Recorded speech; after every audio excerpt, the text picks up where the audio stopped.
नमस्कार दोस्तों, श्री राधे चैनल में आपका स्वागत है।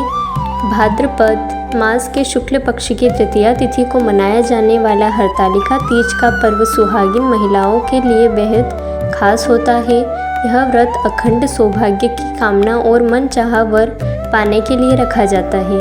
इस दिन महिलाएं निर्जला व्रत रखती है और भगवान शिव और माता पार्वती की पूजा करती है।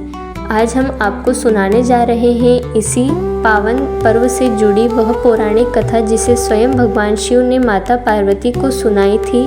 तो आइए शुरू करते हैं यह दिव्य कथा।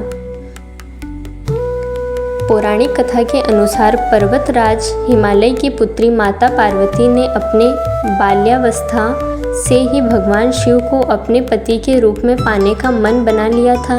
भगवान शिव को वर के रूप में पाने के लिए उन्होंने हिमालय के गंगा तट पर कठोर तपस्या शुरू की। माता पार्वती ने 12 वर्षों तक अन्न जल त्याग कर केवल सूखे पत्ते चबाकर और कभी कभी जल में या अग्नि के बीच बैठकर तपस्या की। उनकी इस घोर तपस्या से उनके पिता हिमालय बहुत दुखी हुए और चिंतित रहने लगे कि वे अपनी बेटी का विवाह किससे करेंगे। एक दिन देवर्षि नारद पर्वतराज हिमालय के पास पहुँचे। उन्होंने हिमालय से कहा, हे राजन, आपकी पुत्री की कठोर तपस्या से भगवान विष्णु बहुत प्रसन्न हैं और वे आपकी पुत्री से विवाह करना चाहते हैं। क्या आप इसके लिए तैयार हैं? पर्वतराज हिमालय तुरंत तैयार हो गए और उन्होंने विवाह का प्रस्ताव स्वीकार कर लिया। नारद जी यह सूचना भगवान विष्णु को देने के लिए चले गए। जब माता पार्वती को इस बात का पता चला कि उनके पिता उनका विवाह भगवान विष्णु से तय कर चुके हैं तो वह बहुत दुखी हुई। वह तो सिर्फ भगवान शिव को ही अपना पति बनाना चाहती थी। उन्होंने अपनी सखियों को अपनी व्यथा सुनाई। माता पार्वती के मन की बात जानकर उनकी सखियां उन्हें उनके पिता से छुपाकर एक घने जंगल में ले गई। हरतालिका शब्द 2 शब्दों से बना है। हरत जिसका अर्थ है हरण करना और आलिका जिसका अर्थ है सहेली। सखियों द्वारा हरण किए जाने के कारण ही इस व्रत का नाम हरतालिका तीज पड़ा।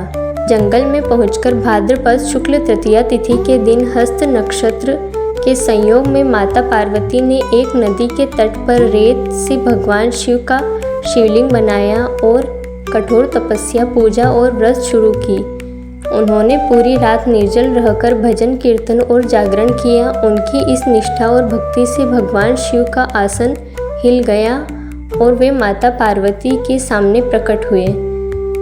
भगवान शिव ने माता पार्वती से कहा, हे देवी, तुम्हारी कठोर तपस्या और व्रत से मैं अत्यंत प्रसन्न हूँ, वर मांगो। माता पार्वती ने हाथ जोड़कर कहा, हे प्रभु, यदि आप मुझसे प्रसन्न हैं तो मुझे अपनी पत्नी के रूप में स्वीकार करें। भगवान शिव ने उनकी इच्छा पूरी की और तथास्तु कहकर अंतर ध्यान हो गए।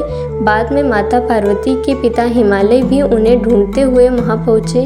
तब भगवान शिव और माता पार्वती की इच्छा जानकर उन्होंने विधि विधान से उनका विवाह संपन्न कराया। भगवान शिव ने माता पार्वती से कहा कि जो भी स्त्री इस हरतालिका व्रत को पूरी श्रद्धा और निष्ठा से करेगी उसे मन वांछित वर की प्राप्ति होगी और अखंड सौभाग्य का वरदान मिलेगा। इसलिए कुंवारी कन्याएं मन चाहा वर पाने के लिए और सुहागिन महिलाएं अपने पति की लंबी उम्र व सौभाग्य के लिए यह व्रत करती हैं। अगर आपको यह कथा पसंद आई हो तो वीडियो को लाइक करें, शेयर करें और चैनल को सब्सक्राइब करना न भूलें। कमेंट में जय भोलेनाथ और जय माता पार्वती अवश्य लिखें। आप सभी को हरतालिका तीज की हार्दिक शुभकामनाएं। धन्यवाद।